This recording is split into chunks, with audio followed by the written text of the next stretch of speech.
Session 13. In family. Guess what? Lynn was walking in the park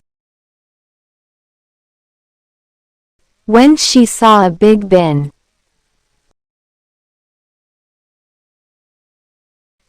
She wondered what was inside it. Suddenly, a person walked by and asked, "Who can guess what is in the bin?"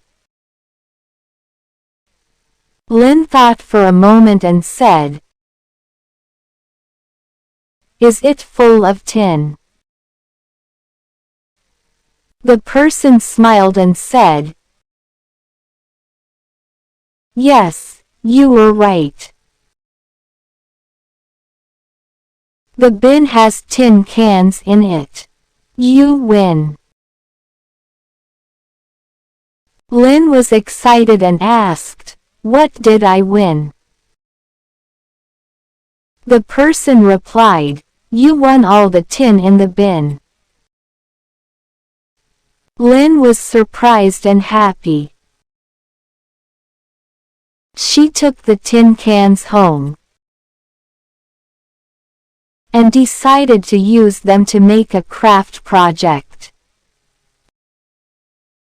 She loved guessing games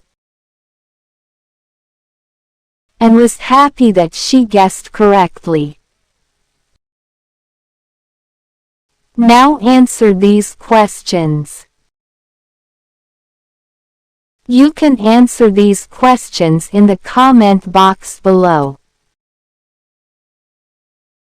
Question 1. What did Lynn see in the park? Question 2. What did Lynn guess was in the bin? Question 3. Did Lynn enjoy guessing games? Thanks for watching, and don't forget to subscribe and share World Pointer.